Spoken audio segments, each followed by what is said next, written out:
Hey, Mark, good to meet you. I first want to go back in time and ask how you arrived at Framingham State, how you made that decision. Well, I grew up in Lowell, Massachusetts, and of course, way back then, I'm talking the late '70s. Everybody went to U Lowell. It was close to home. Obviously, it was inexpensive, but I didn't want to. I wanted the full college experience of living in a dorm with other folks. And I had some friends who Nice. went to Framingham State. It was Framingham State College at the time, and came down for a visit, like what I saw, and there I went, moved into Lindsay Hall, and began my career there. And you originally wanted to be a lawyer, right? Your career path? Yeah, I came to Framingham and I was a history major because someone told me that'd be a good background for pre-law. So I started doing that. And I think a lot of that had to do with a very influential teacher I had in high school in an advanced history, AP history class. Excuse me. And I got there and I like the history component, and I've always been a fan of history and still am. But I found out that lawyers just simply do lots of paperwork, right? The things you see on TV where there's some dramatic thing going on in the courthouse, those were few and far between. And so I made that kind of strange change to become a psychology major. Wow. And then you landed in the computer world, which at the time that you got into it, you were kind of seeing you've seen the evolution of computers.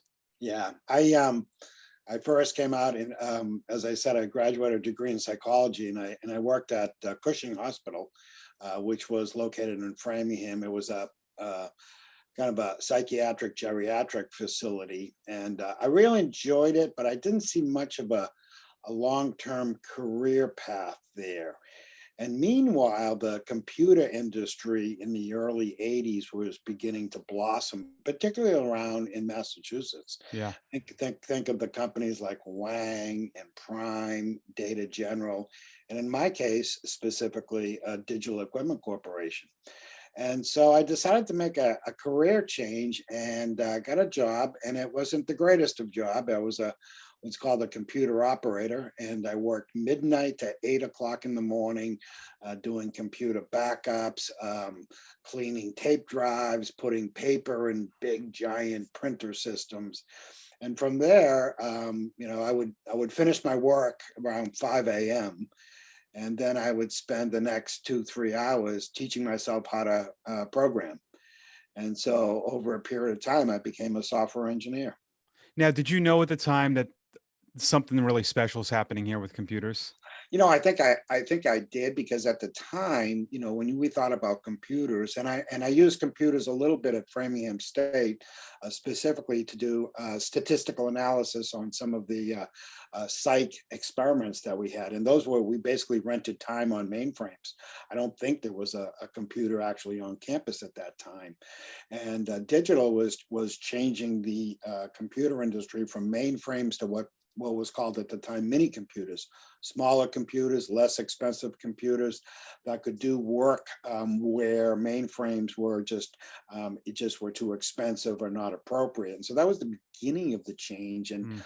over the years, I saw, from that change in proprietary operating systems to client server computing, which was created by the instantiation of personal computers, right? So when personal computers came out, I remember, the CEO of IBM said, "Who would ever want one of these things?" Yeah.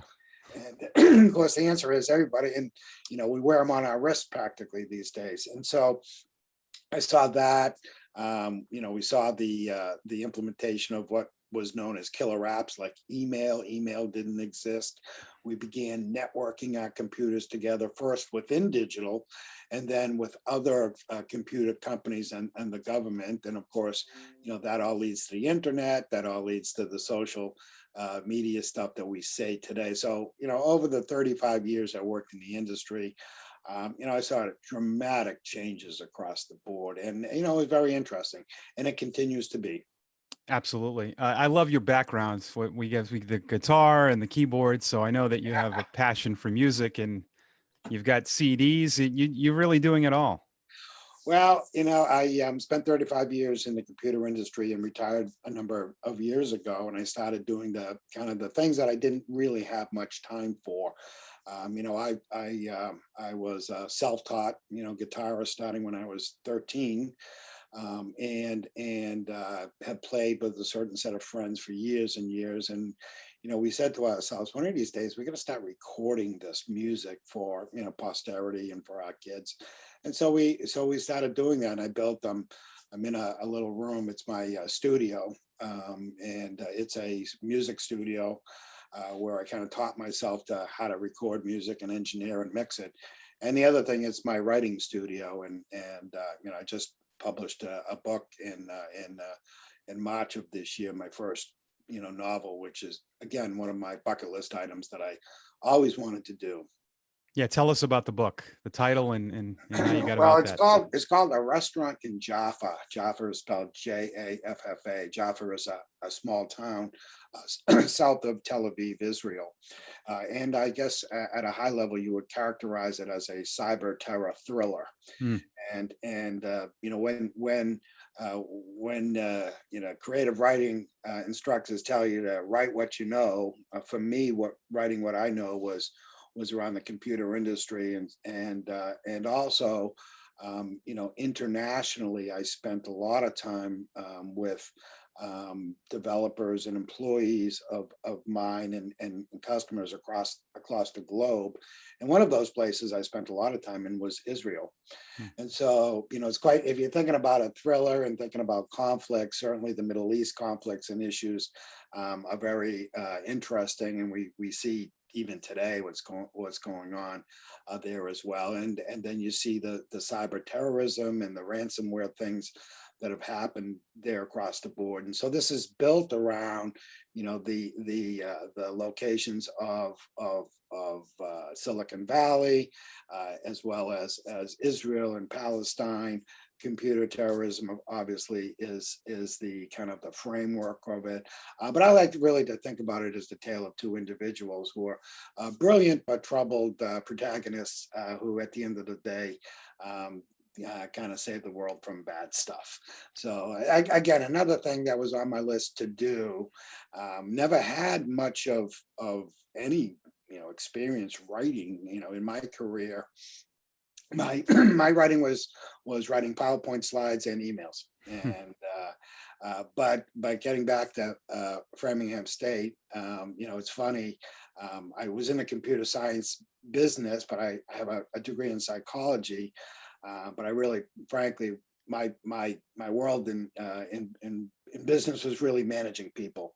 And I think my degree in psychology, and not to manipulate people, but just understanding people, understanding group dynamics, how people work and think and are motivated, I think really helped me.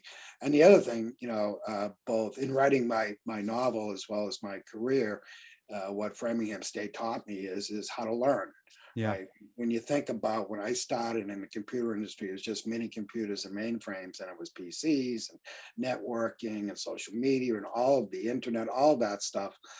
You would come out of school with a computer science degree, and everything you knew was frankly out of date in 5 years. And so, what was so important for me at Framingham, besides the degree in psychology, and what I think helped me become a good manager, and most of my teams were around 1,000 people in size, pretty large teams across the globe, was learning how to learn, because I did it all throughout my career. And then I never knew how to mix music, but I understood how to research information, how to absorb it, how to consolidate it, and learn how to do that. And same thing with writing. I mean, I did a lot of studies. I took about a year to learn about the creative writing processes, and read a lot of books, took some courses. So I think when I think back on my time at Framingham State, the learning how to learn was really just key. And I think in these days, where change happens so dramatically and so fast, it's key.